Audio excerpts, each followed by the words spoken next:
Hi, ಎಲ್ಲರಿಗೂ ಬೆಳಗಿನ ಶುಭೋದಯ. ಹೇಗಿದ್ದೀರಾ? ನಾನು ಚೆನ್ನಾಗಿದ್ದೀನಿ. ನೀವೆಲ್ಲ ಚೆನ್ನಾಗಿದ್ದೀರಾ ಅಂತ ತಿಳಿದಿದ್ದೀನಿ. ಒಂದು ಆರೋಗ್ಯಕರ ತಿಂಡಿ ಅಂತ ಹೇಳ್ಬೋದು, ಹೆಲ್ತಿ ರೆಸಿಪಿ ಅಂತಲೂ ಹೇಳ್ಬೋದು. ನೋಡಿ, ಒಂದು ಬೌಲಲ್ಲಿ ನಾನು 3 ಗಂಟೆ ನೆನೆ ಹಾಕಿ ಉದ್ದಿನಬೇಳೆ ಇಟ್ಕೊಂಡಿದ್ದೆ. ನೋಡಿ, ಮಿಕ್ಸಿ ಜಾರಲ್ಲಿ ಹಾಕ್ತಾಯಿದ್ದೀನಿ.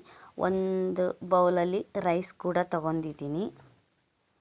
ಮತ್ತು ಸ್ವಲ್ಪ ಗಟ್ಟಿ ಅವಲಕ್ಕಿ ಕೂಡ ನೆನೆಸಿಟ್ಕೊಂಡಿದ್ದೀನಿ. ಒಂದು 10 ನಿಮಿಷ ನೆನೆದ್ರೆ ಸಾಕು ಅವಲಕ್ಕಿ, ತುಂಬ ಹೊತ್ತೇನು ನೆನೆಸೋದು ಬೇಡ. ಯಾರು ವಿಡಿಯೋ ಸ್ಕಿಪ್ ಮಾಡಬೇಡಿ, ಕೊನೆವರೆಗೂ ನೋಡಿ.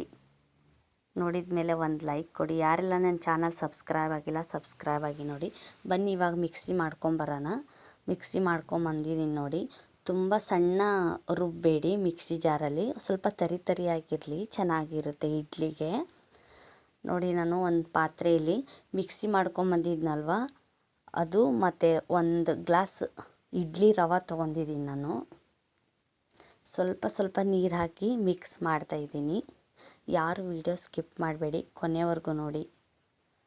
ನೋಡಿ, ಒಂದು ಆರೋಗ್ಯಕರ ತಿಂಡಿ ಅಂತ ಹೇಳ್ಬೋದು. ಮಕ್ಕಳು, ವಯಸ್ಸಾದವರು ಎಲ್ಲ ಇಷ್ಟಪಟ್ಟು ತಿಂತಾರೆ. ಹೋಟೆಲಲ್ಲೆಲ್ಲ ಹೋದಾಗೆಲ್ಲ ಆರೋಗ್ಯಕರ ತಿಂಡಿನೇ ಕೇಳೋದು. ಹೆಲ್ದಿ ಫುಡ್ ಅಂದರೆ ಇಡ್ಲಿನೇ ಎಲ್ಲರೂ ಇಷ್ಟಪಟ್ಟು ತಿನ್ನೋದು ಜಾಸ್ತಿ. ನನಗಂತೂ ತುಂಬ ಇಷ್ಟ. ನೋಡಿ, ಇವಾಗ ಮಿಕ್ಸ್ ಮಾಡಿ ಇಡ್ತಾಯಿದ್ದೀನಿ. ಇದು ನೈಟೇ ನಾನು ಈ ಥರ ಮಿಕ್ಸ್ ಮಾಡಿ ಇಡ್ತಾಯಿದ್ದೀನಿ.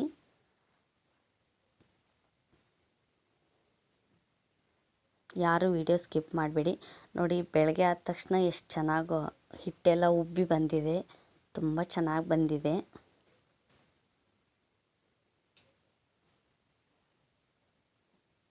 ನೀವು ಯಾವ ಥರ ಮಾಡ್ತೀರಾ ಅಂತಲೂ ಕಮೆಂಟ್ ಮಾಡಿ ನನಗೆ.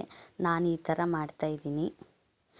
ಬನ್ನಿ ಇವಾಗ ನಾನು ಇಡ್ಲಿ ಪಾತ್ರೆ ಇಡ್ತಾಯಿದ್ದೀನಿ ಗ್ಯಾಸಲ್ಲಿ. ಗ್ಯಾಸ್ ಹಚ್ಬಿಟ್ಟು ಇಡ್ಲಿ ಪಾತ್ರೆಗೆ ಸ್ವಲ್ಪ ನೀರು ಹಾಕಿಬಿಟ್ಟು ಇಡ್ತಾಯಿದ್ದೀನಿ. 2 ನಿಮಿಷ ನೀರು ಕುದಿ ಬಂದಮೇಲೆ ಸ್ವಲ್ಪ ಅದಕ್ಕೆ ಹುಣಸೆಹಣ್ಣು ಹಾಕಿ.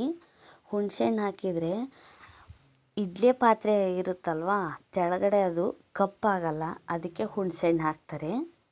ನೋಡಿ, ನಾನು ಕೂಡ ಹಾಕಿದ್ದೀನಿ. ನೋಡಿ, ಇವಾಗ ಇಡ್ಲಿ ಪಾತ್ರೆಗೆ ಪ್ಲೇಟಿಗೆ ನಾನು ಸ್ವಲ್ಪ ಎಣ್ಣೆ ಹಚ್ಚಿಬಿಟ್ಟು ಹಿಟ್ಟು ಹಾಕಿ ಇಡ್ತಾಯಿದ್ದೀನಿ. ನೋಡಿ, ಚೆನ್ನಾಗಿ ಕಾದಿದೆ ನೀರು ಮಾತ್ರ. ನೋಡಿ, ತಟ್ಟೆಗೆ ಹಿಟ್ಟು ಹಾಕಿ ಇಡ್ತಾಯಿದ್ದೀನಿ ನಾನು ಇಡ್ಲಿ ಪ್ಲೇಟಿಗೆ.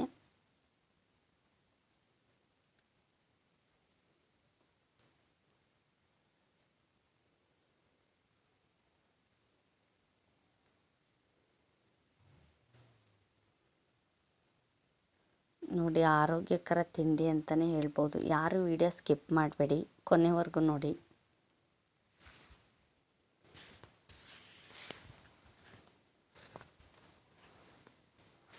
ಗ್ಯಾಸನ್ನು ತುಂಬ ಉರಿಲಿಡಬೇಡಿ, ಮೀಡಿಯಮ್ ಇದರಲ್ಲಿಟ್ಟು ಬೇಯಿಸ್ಕೊಳ್ಳಿ. ಇಡ್ಲಿನ ತುಂಬ ಚೆನ್ನಾಗಿ ಬರುತ್ತೆ. ನಾನು ಈ ಥರ ಮಾಡ್ತಾಯಿದ್ದೀನಿ. ನೀವು ಯಾವ ಥರ ಮಾಡ್ತೀರಾ ಅಂತ ಕಮೆಂಟ್ ಮಾಡಿ ನನಗೆ. ಬನ್ನಿ ಇವಾಗ 10 ನಿಮಿಷ ಆಗಿದೆ, ಯಾವ ಥರ ಬಂದಿದೆ ಅಂತ ನೋಡೋಣ. ನೋಡಿ, ಇಡ್ಲಿ ಎಷ್ಟು ಚೆನ್ನಾಗಿ ಬೆಂದಿದೆ. ನೋಡಿ, ತೆಗಿತಾಯಿದ್ದೀನಿ ಬೆಂದಮೇಲೆ ಎಷ್ಟು ಚೆನ್ನಾಗಿ ಇಡ್ಲಿ ಉಬ್ಬಿ ಬಂದಿದೆ. ನಾನು ಸೋಡಾ ಏನೂ ಯೂಸ್ ಮಾಡಲ್ಲ, ಉಪ್ಪಷ್ಟೇ ಯೂಸ್ ಮಾಡಿರೋದು. ನೀವು ಬೇಕು ಅಂದರೂ ಹಾಕ್ಕೋಬೋದು.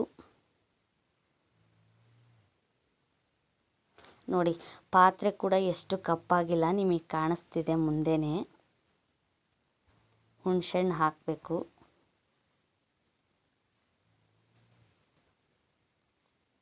ನೋಡಿ, ಯಾವ ಥರ ಇಡ್ಲಿ ಬಂದಿದೆ ಅಂತ ಕಮೆಂಟ್ ಮಾಡಿ. ನೀವು ಯಾವ ಥರ ಮಾಡ್ತೀರಾ ಅಂತಲೂ ಕಮೆಂಟ್ ಮಾಡಿ. ಬನ್ನಿ ಇವಾಗ ತಟ್ಟೆಗೆ ಸರ್ವ್ ಮಾಡ್ತೀನಿ. ನೋಡಿ, ಸಾಂಬಾರು ಅಂದರೆ ಇದು ನಿನ್ನೆನ ಟೊಮಾಟೊ ಹಣ್ಣು ಸಾರು ಮಾಡಿದ್ನಲ್ವ, ಅದೇ ಇತ್ತು. ಆಮೇಲೆ ಕೊಬ್ಬರಿ ಚಟ್ನಿ ನಾನು ಹಿಂದಿನ ವೀಡಿಯೋದಲ್ಲೇ ತೋರಿಸಿದ್ದೀನಿ, ಹಾಗಾಗಿ ಇದರಲ್ಲಿ ತೋರಿಸಿಲ್ಲ, ಸ್ಕಿಪ್ ಮಾಡಿದ್ದೀನಿ. ನೋಡಿ, ಇಡ್ಲಿ ಎಷ್ಟು ಸ್ಮೂತಾಗಿ ಮಲ್ಲಿಗೆ ಥರ ಇಡ್ಲಿ ಬಂದಿದೆ. ಬಾಯಲ್ಲಿ ಇಟ್ಟರೆ ಹಾಗೆ ಕರಗುತ್ತೆ. ತುಂಬ ಚೆನ್ನಾಗಿ ಬಂದಿದೆ. ಯಾವ ಥರ ಬಂದಿದೆ ಅಂತ ಕಮೆಂಟ್ ಮಾಡಿ.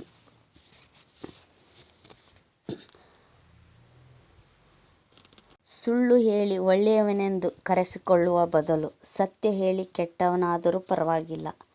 ಯಾಕೆಂದರೆ ಸುಳ್ಳಿನ ಮುಖವಾಡ ಒಂದಲ್ಲ ಒಂದು ದಿನ ಕಳಚಿ ಬೀಳುತ್ತದೆ. ಮುಖವಾಡವಿಲ್ಲದ ಸತ್ಯ ಶಾಶ್ವತ ಹೃದಯಗಳಲ್ಲಿ ಉಳಿಯುತ್ತದೆ. ನೋಡಿ ಎಷ್ಟು ಸ್ಮೂತಾಗಿ ಬಂದಿದೆ ಇಡ್ಲಿ. ಯಾವ ಥರ ಬಂದಿದೆ ಅಂತ ಕಮೆಂಟ್ ಮಾಡಿ. ನೋಡಿ ಬಾಯಲ್ಲಿಟ್ರೆ ಹಾಗೆ ಕರಗುತ್ತೆ, ಅಷ್ಟು ಚೆನ್ನಾಗಿ ಬಂದಿದೆ. ಸ್ಮೂತಾಗಿ ಮಲ್ಲಿಗೆ ಇಡ್ಲಿ ಥರ ತುಂಬ ಚೆನ್ನಾಗಿ ಬಂದಿದೆ. ಇಷ್ಟೊತ್ತು ನನ್ನ ವಿಡಿಯೋ ನೋಡಿದ್ದಕ್ಕೆ ಎಲ್ಲರಿಗೂ ಧನ್ಯವಾದ. ನಿಮಗೆ ಈ ದಿನ ಶುಭವಾಗಲಿ.